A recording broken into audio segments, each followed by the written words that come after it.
Hello and welcome to Mindset, Mentors, and Money, an interview series offering meaningful conversations for today's entrepreneur. I'm your host, Stephanie Kathan, and today I'm sitting down with business management expert Julie Lineberger, and we're going to be talking about creating a mindset for success as a woman in today's world, why having a mentor is so important, and Julie's going to share some tips from her own personal growth toolbox that help her balance life and business. Today's Mindgrow broadcast is brought to you by our friends over at Vibration Station Energy Enhancing Coloring Book for Grown-Ups.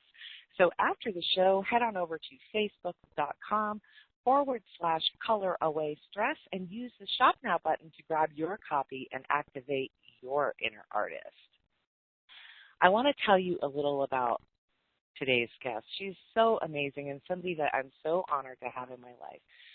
Julie Lineberger is the managing partner of LineSync Architecture, which is a green and sustainable firm in southern Vermont. They've received numerous awards for both design and business management.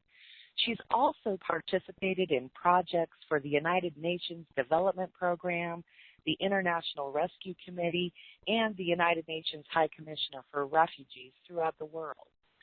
Julie has previously been on the board chair of Vermont Business for Social Responsibility and is currently the president of Green America and the founder of WheelPad.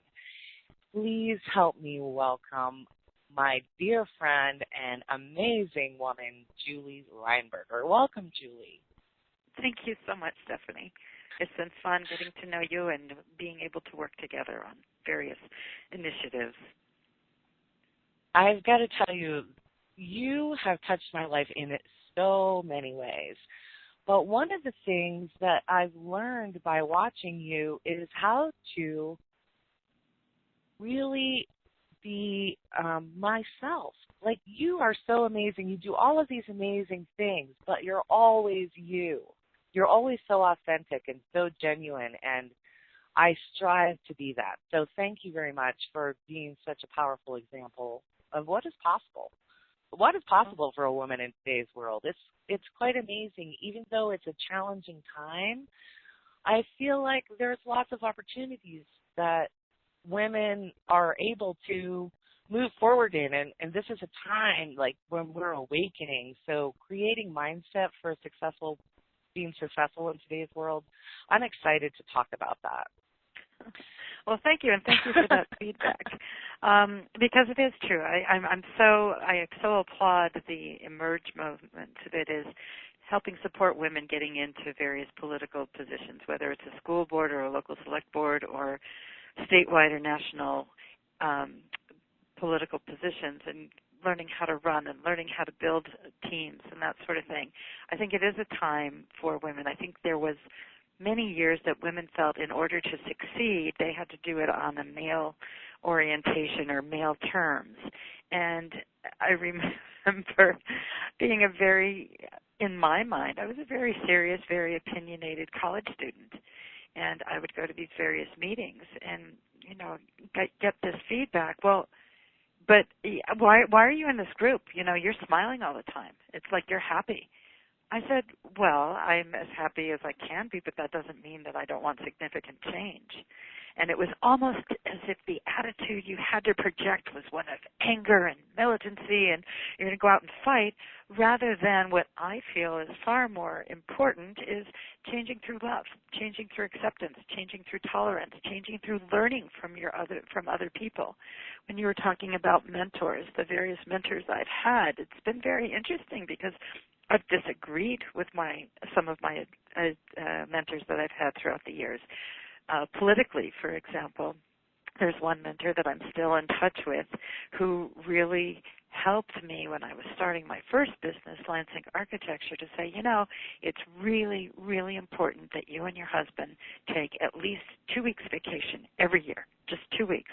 And I looked at her like she had three eyes. It's like the thought of being able to get away for 2 weeks was unheard of. But she insisted how that was vital to keep growing my business. Now, she and I are as politically polar opposites as one can be. However, she still had some really good advice on being a woman in business.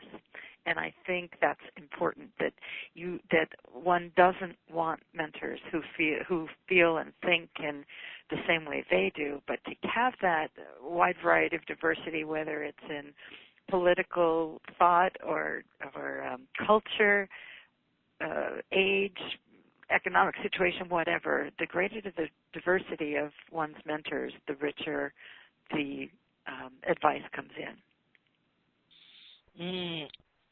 And that really falls well into the mindset piece too, because you had to open your mind to be receptive to that feedback that she was giving you. And a lot of times I find that for me as a woman, my defenses are up a lot of times, and I'm not always receptive to that feedback. And so how did you come into that mindset? How did you cultivate that openness of being able to receive feedback without looking at it as criticism maybe? I think it started as a child, quite frankly. My parents were Baha'is, from the Baha'i faith. And in our life as children, we had just a continual flow of people, of a variety of people in and out of our lives, different colors of skin, different cultures, different languages, different political persuasions. And in Baha'i gatherings, everyone is respected for their opinion. It's, talking about the oneness of humanity type thing, that we're all equal, we're all different, but we're all equal and we're all connected. So I think that was the mindset, growing up in a household like that. And it just carried over into my work when I worked in international development in various countries. This was starting in the 70s and the 80s. And there was an attitude of, how shall I say, American, that everything that Americans did was the absolute best. But by working in Colombia, in South America, in Papua New Guinea, in Thailand, in the Sultanate of Oman, I really came to appreciate that there is more than one way of doing things, and looking at the wisdom of a variety of people and cultures that might not be the way I would look at it, but if I take a step back and am open to pivoting, which is also important in business, that I learn a lot, and then my experiences and my ability to move forward with the ups and downs of business ownership really move forward. It's kind of like having two parents. Doesn't matter who the two parents are, but if the two parents have different ways of parenting, that from a very early age, a child gets the idea that there's more than one way of doing things. And I think this is just continuing on that process. So that sounds like a really good thing to remember. I'm just going to write that down and put it on my bathroom mirror, because that feels really encouraging. There's more than one way to do things. And I think we get really hung up on thinking that there is only one way, and then we get frustrated and give up. That is true. Wow. Or then we try to change ourselves. And what you were talking about earlier of people evolving and with their mentors, it's very important to keep those options open. That's such a powerful thing to remember. I just keep coming back to that because it hit me right in the heart. There's more than one way to do this. And I'm going to live by that probably for the rest of my days. So thank you so much for that. Wow. Sure. Well, going back to what we were saying earlier about, the political thing, that women used to feel that in order to be accepted to rise in their careers or whatever, they had to be more take on the qualities of their bosses, even if they felt uncomfortable with them. And I think more and more women are feeling supported and comfortable to be their own selves. And the plus side of that is then men in turn are too, that they don't feel that they need to hold up this it was a very false sense of, I feel, bravado or the right way to do things, and you have to do this, and you have to climb in your career that way, and you have to eschew your duties at home and be focused on your business. So by women coming into their own, I think men are able to come truly into their own as well. It's so amazing. Moving on to mentorship, we hit on that for a little bit, but when you look back at your life, this amazing career that you've had doing so many different things, how powerful was it that you had a mentor? And in what way did having a mentor really help you with your success as an entrepreneur? I mean, you've created some amazing things, and you just keep going and going and going. Your creative ideas are never ending. So how did having a mentor play into that? Completely. Absolutely, completely. I haven't had one mentor all the way through. I've had a variety of mentors, but one who was incredibly significant to me was the person my student taught under. Her name was Rosa Diaz, and I had done a couple projects. I'd completed a year of teaching in a bilingual 6th grade in Imperial Beach, California, and she knew of some of the experience I've had. She says, "You've got to apply to Harvard." And I laughed at her.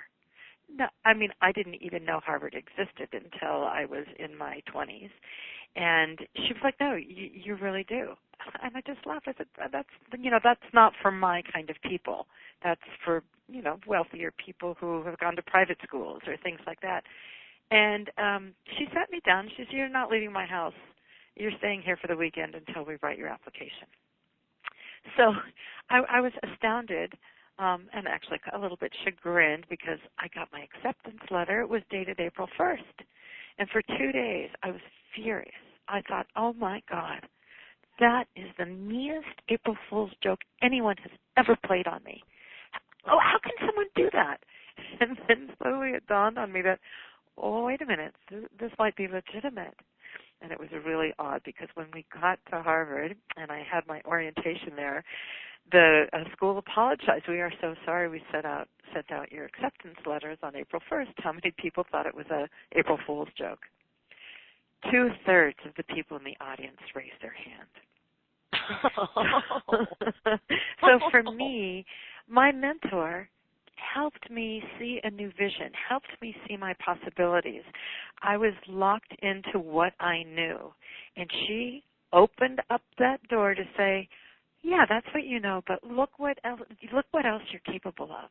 And sometimes, whether it's a parent, a mentor, or whoever one chooses to surround themselves with to help unlock that potential, I think a mentor is just invaluable. Or like the woman I told you about who was mentoring me through the Small Business Administration here in Vermont. And she was like, "You've got to take vacations." Well, I'd never had a vacation. Just never had. And now with her insistence, like, wait a minute, you deserve this. You can figure this out. It sounds like a small thing, but that helped also me expand my vision of what I want to do and what I'm capable of doing. And I think once people have that vision, you see people making vision boards and the Dream Manager program, or people setting goals on an annual basis that they work on all the time, it really makes a difference when you shout out to the world to say, "Hey, this is what I'm going to do, and this is what I want to do," and then it starts happening. So the mentorship is so really incredible. And it with the help of a mentor, you feel like anything is possible. When for the listeners who may not know this, in our town, Julie and I live in the same town in southern Vermont, and we were hit by a really big flood in 2011. It destroyed a lot of stuff. And at that time, I was constantly looking to Julie for guidance, even when she didn't really even know it. I would just watch her and observe her because she was creating this human web to help the victims of the flood and all of this amazing stuff. And she actually created an opportunity for one of my dreams to come true. She worked together with the community. There was this big fundraiser in town, and Meryl Streep was the speaker. She came and had dinner, and Julie introduced me to Meryl Streep. And when the thing was coming together, I was just dreaming like, oh, my God, I would just so love to do this. And then I would think, well, Julie's involved. Anything is possible. Anything is possible. And truly, you have inspired that within me, that belief that anything is possible. There is nothing no experience that you want to have that isn't truly possible with the right belief system and mindset and mentors. And you have really made a powerful impact on my life. And I want to move in to talk about your inspired idea that you had a couple summers ago. So she makes this post one day, what I did over the summer, and it's this elaborate creation of WheelPad. Tell the listeners a little bit about what WheelPad is and how that idea came to be. WheelPad is a 200-square-foot accessible bedroom and bathroom that can be attached to an existing home. So if someone all of a sudden has mobility issues, rather than being isolated or having to stay in a facility, you can install WheelPad on most homes, and the person can be part of the family. This started when my godson, Riley Poor, I've known him since he was about 5 years old here in Vermont. I met him. He was supposed to be coming to brunch one day. He was the videographer for Simon Dumont, who was here in town, and he had just won the X Games. And the next morning I get a call from Riley's father who says, oh, Julie, Riley and I aren't going to make it to brunch. I'm like, well, why? Well, there'd been an accident the night before, and Riley became quadriplegic 4 days before his 26th birthday.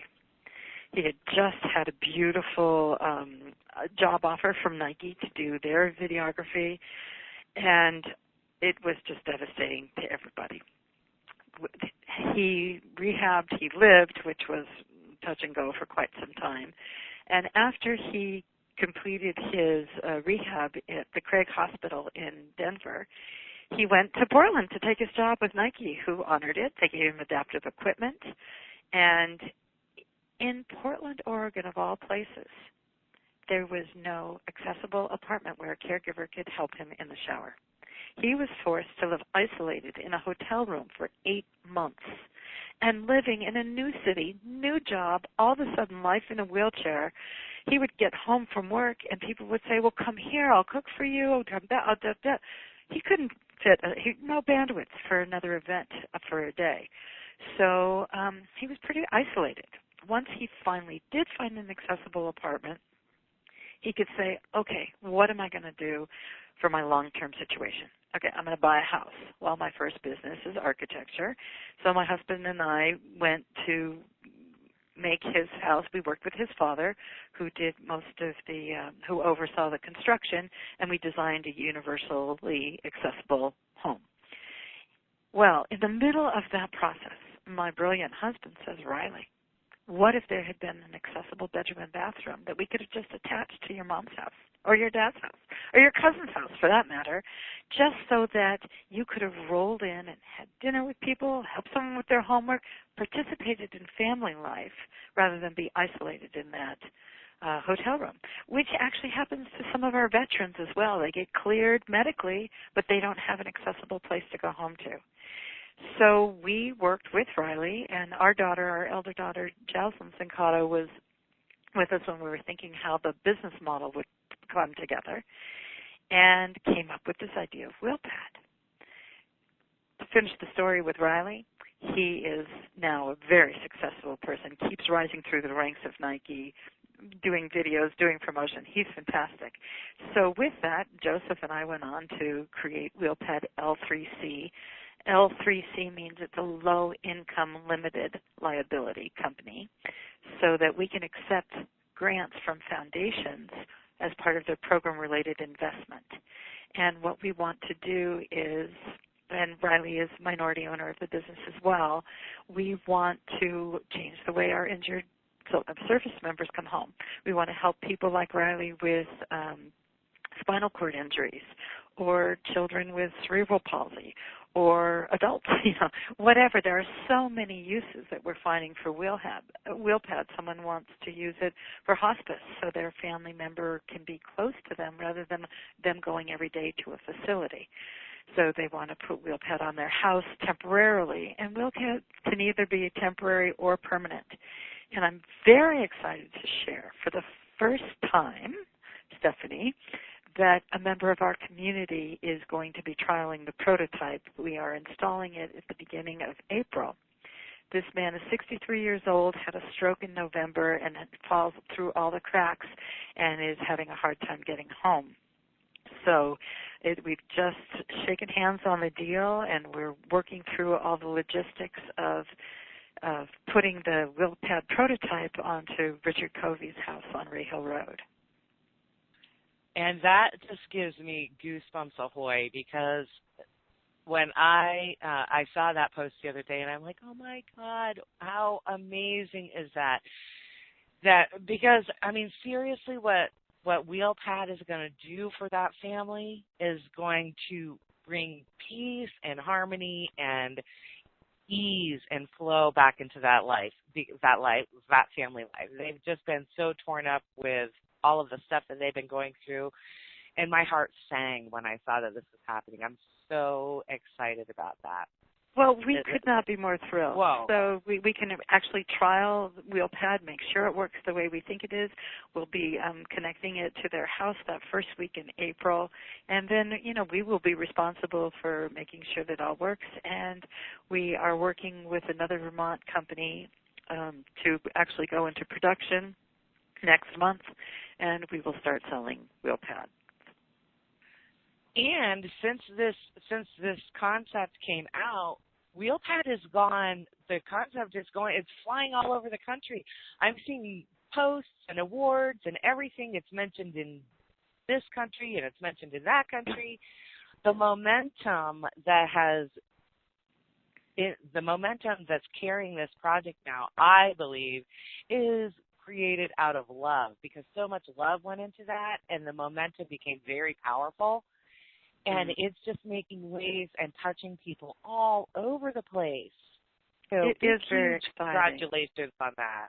Wow. Well, thank you. What was really, really nice about it is LineSync Architecture has won many, many, many awards. But winning the World Architecture News for Small Spaces Temporary category was huge, in that the juries really understood, the jury members, when they were writing their comments on this, really understood what our intention was. They talked about how this came from something out of life that happens, and it's just how to deal with life in the best way possible to move forward. So there is no patronizing of the people. There's no making it look like an institution. It's all about inclusion in family life when someone's going through a difficult time.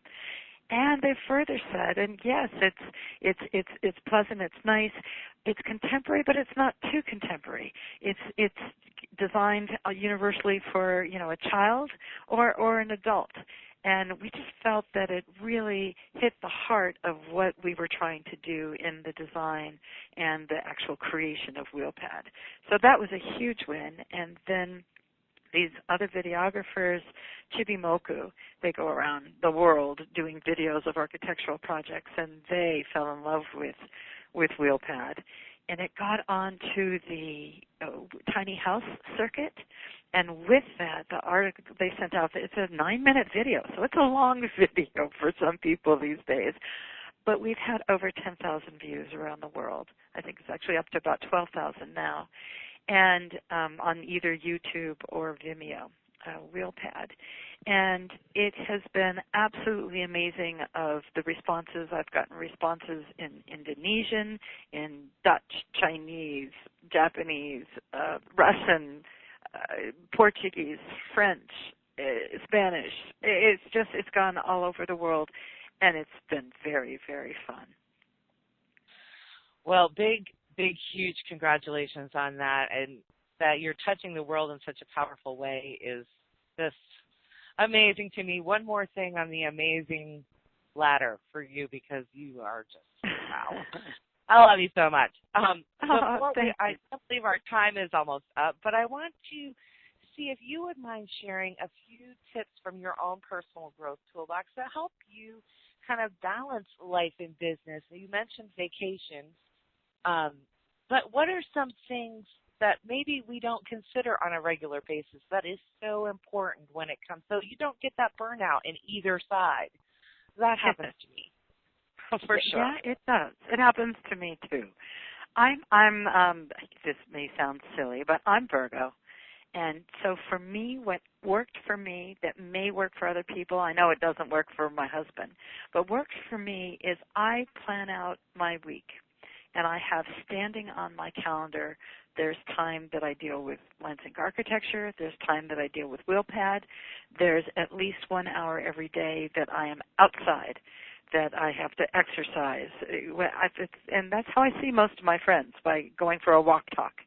And I just put into my calendar time for myself.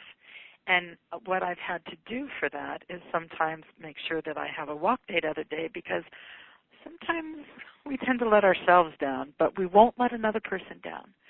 So making sure that I have these dates to stay human, to make sure that my best girlfriends have an opportunity to call me on my stuff, whatever that may be that week. And that really helps. And just making time for my relationship with my husband, which is hard to do. A lot of people think working together, oh, you're together all the time. We're not. We have very, very different jobs, and sometimes I don't even hear what's going on until I'm listening to him talk to somebody else. And so making time for ourselves, and for me, the most important really is making time. My children live far away from me, but we Skype or are on the phone on a weekly, sometimes 2 or 3 times a week basis, and that keeps me whole. And another thing that has come into our family's life, recently Joseph took a mindfulness-based stress reduction course. Well, that has been phenomenal. So it's really just taking the time in whatever way is best for someone to make sure that they either schedule or create or make space for that type of balance of your mental, your spiritual, and your physical. Wow, those are some good ones. So what I'm hearing out of that is schedule yourself in and stop putting yourself on the back burner. Oh, yeah. Yeah, time with yourself is as important as time. You know, you balance your checkbook. You got to balance your life, and they're equally important. They're equally important. So, yeah, I have this little prayer that I'll often say, and it's a prayer about healthy living. And I pray for, in my way, which is to just, praying for health for my family members, and may it be physical health, financial health, spiritual health, and mental health. You really need the whole picture. Those are some powerful things. We've gone over some great content, and it's been such a joy to spend this time with you. Thank you so much for joining us today on the series. We have been joined by entrepreneur extraordinaire Julie Lineberger, and you've been listening to Mindset, Mentors, and Money. I'm your host, Stephanie Kathan, and until next time, keep shining in your brilliance, everybody. Thank you so much. Thanks, Julie, for joining us, and everybody, we'll see you. Thank you, Stephanie, so much for the opportunity to pull all these thoughts together. Oh, I loved it. You are one of my favorite mind growers, and I look forward to talking to you soon. Yes. Bye-bye, everyone. Bye.